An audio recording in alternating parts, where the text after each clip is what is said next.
Mudah lupa, sulit berkonsentrasi, sulit mempelajari hal baru, dan sulit mengingat waktu dan tempat. Hati-hati, bisa jadi itu beberapa gejala demensia. Seperti yang terjadi pada seorang pria berusia 67 tahun yang belum lama ini terlibat kecelakaan karena mengemudikan kendaraannya melawan arah. Pria tersebut diduga mengalami demensia karena kerap kebingungan saat menjawab pertanyaan dari polisi. Nah, dampak dari demensia bisa berakibat fatal seperti kecelakaan.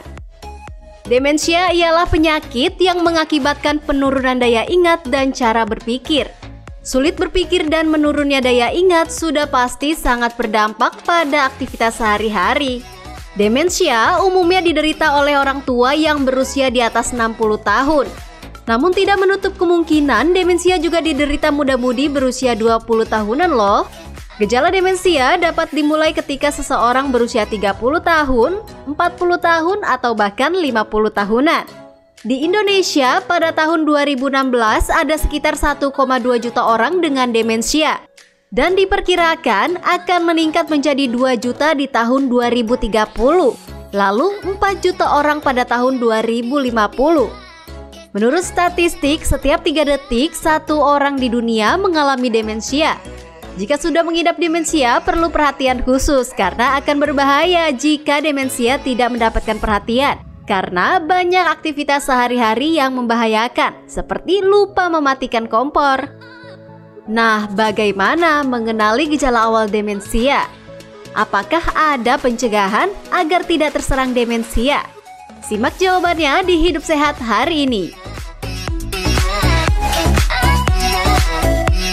Ya pemirsa, kembali lagi di Hidup Sehat. Nah, kemarin tuh ada berita viral pengendara mobil masuk tol berlawanan arah sehingga mengakibatkan kecelakaan. Diduga katanya menderita penyakit demensia. Nah, bersama kita sudah ada Dokter Nurul, spesialis neurologi untuk membahas hal itu, dokter. Apa kabar? Baik, masih ingat ya? Selamat pagi, dokter. Masih ingat dong. Aduh, ini dokter spesialis syaraf lah ya, dokter. Nih kayaknya.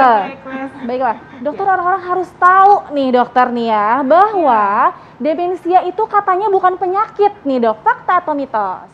Mitos. Jadi demensia itu adalah merupakan penyakit. Jadi jangan remehkan demensia. Ya. Baiklah. Terus jadi penyakit ya? Iya, penyakit. Nah, beda demensia, pikun, lupa, Alzheimer.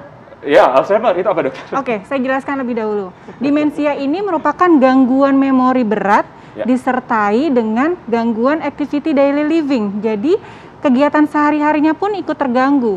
Pasien tidak bisa memasak, misalnya tadinya bisa nih, tadinya pinter banget, kok tiba-tiba mendadak nggak bisa masak, kemudian memakai pakaian aja perlu dibantu, dan sebagainya gitu. Nah, kalau pikun ini bahasa non-medisnya, bahasa awamnya. Sementara demensia itu sendiri itu dibagi 4, dokter. Jadi ada demensia Alzheimer. Mungkin orang lebih kenal ya demensia Alzheimer. Yang kedua ada demensia frontotemporal. Ya, yang ketiga ada demensia vaskular. Ini biasanya ada riwayat stroke sebelumnya. Kemudian yang keempat adalah demensia Lewy body gitu. Oke, tapi gejalanya dari semua itu adalah berhubungan dengan lupa. Benar, ya dok ya. iya. Perubahan perilaku juga termasuk ya, fungsi sehari-hari gitu. Fakta mitos berikutnya nih dokter, katanya nih demensia ini tidak bisa dihindari seiring dengan bertambahnya usia. Nah, ini fakta atau mitos dok? Mitos. Mitos, wah bisa berarti Jadi dihindari demensia ya? bisa dihindari dengan cara pola hidup sehat. Penting banget emang ya pola hidup sehat nih. Kita olahraga sehari-hari, makan makanan dan minuman yang sehat, kemudian hindari alkohol, hindari kafein yang terlalu banyak. Kemudian jangan lupa harus aktif dalam sehari-hari, artinya otak kita ini harus dipergunakan sehari-hari. Kita harus banyak belajar, banyak diskusi, sosialisasi gitu. Jadi lifestyle yang baik dan aktif ya. Nah, ini kan perlu diluruskan nih masyarakat. Katanya demensia adalah penyakit orang usia tua. Itu gimana dokter? Berarti yang muda kayak saya aman ya? Aman. Oke. Memang benar sih, demensia ini terjadinya pada usia lanjut, artinya lebih dari 50-60 tahun. Namun memang beberapa kondisi ada yang pada usia muda, tentunya ini didahului dengan penyakit sebelumnya, penyakit saraf sebelumnya. Misalnya stroke pada usia muda sehingga jadi demensia vaskular, bisa aja gitu. Tapi memang jarang. benar. Baik, dokter. Ya. Nah, katanya juga nih dok, terkait dengan keturunan nih dok. Katanya nih, fakta atau mitos ya dok ya, demensia ini merupakan penyakit keturunan. Fakta atau mitos tuh dok? Fakta. Memang Fakta. beberapa kondisi namanya keturunan itu adalah salah satu faktor risiko terjadinya demensia. Oke. Iya, jadi itu fakta. Oke, salah satu faktor resiko, berarti masih banyak faktor resiko yang lain ya dok ya? Benar. Salah satunya Oke, adalah salah satunya adalah penyakit vaskular, nah, darah ini. tinggi, diabetes, kemudian riwayat stroke, jantung gitu. Oke. Itu berisiko terjadinya demensia di kemudian hari. Oke, fakta mitos selanjutnya nih dokter. Ya. Demensia katanya rentan terjadi lebih besar pada wanita. Fakta atau mitos? Fakta. Fakta. Oh. Wah, Fakta gimana? juga. Tim Jadi pria aman ya dok? Enggak juga, karena balik. gini, berdasarkan berdasarkan penelitian, itu perempuan itu ternyata hidupnya lebih panjang dibandingkan laki-laki. Oh. Sehingga karena tadi disebutkan bahwa demensia ini penyakit degeneratif, artinya kan otomatis pasien-pasien wanita itu usia lanjutnya lebih banyak, sehingga memang lebih mudah terkena demensia itu tadi. Yang pertama itu karena kehidupan. Yang kedua adalah karena faktor estrogen itu sendiri. Pada perempuan, estrogen itu sangat berpengaruh terhadap perkembangan otak kita. Nah, perempuan ini kan mengalami menopause. Pada usia lanjut, kemudian pasien menopause, estrogennya kan tentunya turun. Nah, ini juga menjadi faktor risiko untuk terjadinya demensia. Wah, Benar. oke, dokter. Oke, jadi semua harus waspada ya. Semua harus pada. Dokter, Terlihat ataupun lalu nih dok, wanita. bisa nggak sih demensia itu kita tahu, kayak misalnya pas muda nih, Gejala awal mungkin gejala ya, awal, deteksi dini, pas dokter. mudanya, misalnya pas mudanya sering lupa nih, apa mungkin kemungkinan demensianya lebih besar di masa tua nanti? Salah satu gejala bukan dok, sering lupa di usia muda? Ya, memang gejalanya adalah satu, sering lupa ya, diawali dengan lupa-lupa ringan nih, lupa naruh barang gitu ya. Kemudian lebih lanjutnya bisa disertai dengan gangguan perilaku. Jadi pasien sering ngomong sendiri, atau misalnya pasien melihat sesuatu yang tidak dilihat orang lain, halusinasi ya. Halusinasi visual maupun auditori gitu. Namun kalau untuk diprediksi dari awal itu tidak bisa. Berdasarkan referensi itu ternyata pemeriksaan ada namanya amyloid beta, protein di dalam otak, itu tidak disarankan untuk ngecek rutin atau ngecek untuk mencegah, itu nggak disarankan. Oke, jadi tetap balik lagi untuk pencegahannya pola hidup sehat ya dok ya. Intinya sih pola hidup sehat. Benar. Oke, ada satu lagi dokter. Demensia akan menyerang otak dan akan semakin buruk dari waktu ke waktu. Fakta atau mitos? Fakta. Jadi Fakta. demensia merupakan penyakit yang progresif, degeneratif progresif. Jadi berhubungan dengan usia.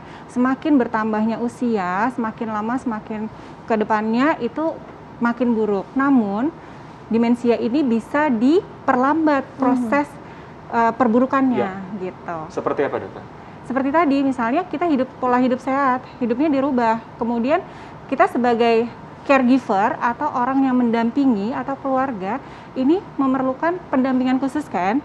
Nah itu diperlukan kayak tadi diskusi-diskusi ringan, pasien diingat-ingatin ringan, Bu ini apa gitu misalnya. Latihan juga ya? Iya, otaknya bekerja terus ya. Iya. Dokter nih, fakta mitos selanjutnya yang masyarakat juga pasti penasaran banget nih dok ya.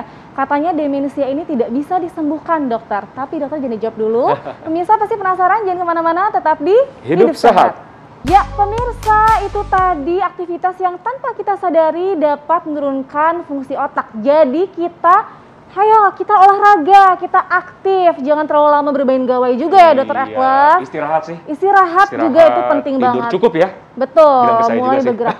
Iya betul. Oke, dokter dulu tadi ada pertanyaan yang belum terjawab ya, dokter Sasha ya. Ada fakta mitos berikutnya, yaitu katanya demensia tidak bisa disembuhkan. Fakta atau mitos, dokter? Fakta.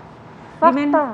Demensia memang tidak dapat disembuhkan, tapi bisa diperlambat progresivitasnya, gitu. Nah, caranya dok, Caranya gimana? Caranya, kembali gimana, lagi satu, pola hidup sehat tadi. Oke. Ya, Satu. yang pertama olahraga, poco-poco misalnya dong. Balenggang gitu ya? Iya, itu betul. Kemudian ya. yang kedua, Selanjutnya. makan makanan yang bergizi, artinya yang banyak mengandung omega 3, kemudian asam folat dan vitamin B. Ya. Oke. Kemudian yang ketiga, hindari minum minuman seperti alkohol atau merokok itu juga tidak diperbolehkan ya. Dan yang terakhir adalah sosialisasi tadi terhadap misalnya keluarga atau tetangga itu dibutuhkan interaksi sosial. Interaksi sosial ternyata perlu ya. Sangat perlu.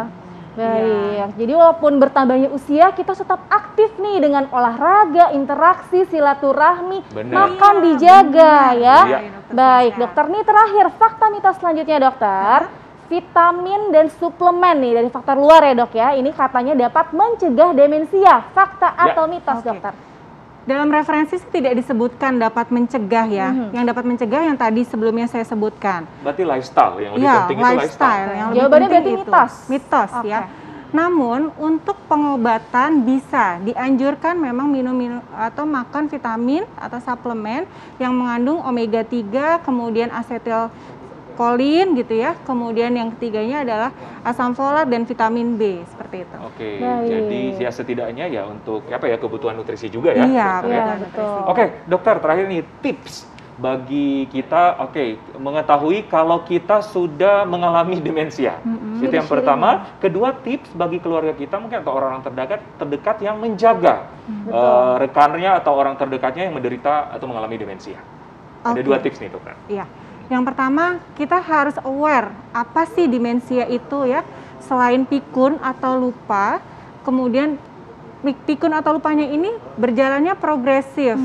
Ya, itu hal-hal sederhana aja. Misalnya sama keluarga sendiri kita udah nggak kenal atau orang tua kita sama kita udah nggak kenal. Nah, itu udah harus segera pergi ke dokter deh, gitu ya. Nah, yang penting itu.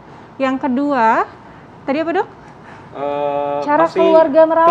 Keluarga. Cara merawat ya. Untuk caregiver dalam merawat itu tentunya caregiver ini atau keluarga ini merupakan hal yang utama dalam mendampingi pasien demensia. Jadi memang diperlukan sekali nih dukungan keluarga, karena dengan dukungan keluarga itu tadi itu bisa mencegah atau menghambat terjadinya progresivitas tadi.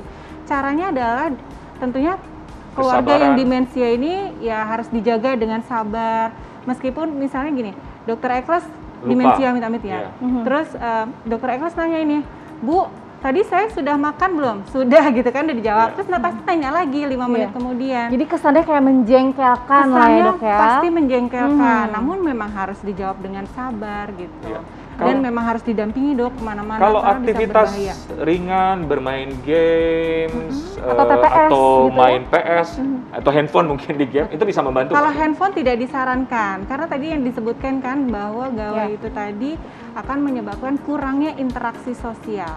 Itu ya. Kalau misalnya main games boleh, misalnya ngisi TTS. Nah itu bisa tuh untuk melatih otak kita agar lebih aktif. Kalau melatih mengingat dokter, kayak di mungkin masyarakat pernah lihat film-film kan ditulis aktivitasnya, terus diingatin lagi ke pasien, itu gimana? Ya, itu salah satu latihan atau stimulasi kognitif untuk pasien-pasien demensia maupun pasien-pasien dengan gangguan memori ringan. Artinya harus tetap aktif walaupun tidak sambil bergerak dengan aktif, tapi membaca, menulis, berinteraksi ya, dan support dari keluarga itu hal yang utama untuk membantu meningkatkan kualitas hidup dari pasien demensia ya dokter ya. Setuju banget dokter. Terima kasih banyak dokter Nurul. Terima kasih dokter Nurul, sehat selalu kita ya. Iya, pemirsa, jadi jaga kesehatan Anda dan juga orang sekitar Anda dengan cara melakukan hidup sehat ya, dan selalu saksikan Hidup Sehat mulai dari hari Senin sampai hari Jumat pukul 9 pagi. Iya, jam 9 pagi ya di TV One. Saya Dr. Eklas. Saya Dr. Sabi Raisa. Indonesia hidup sehat.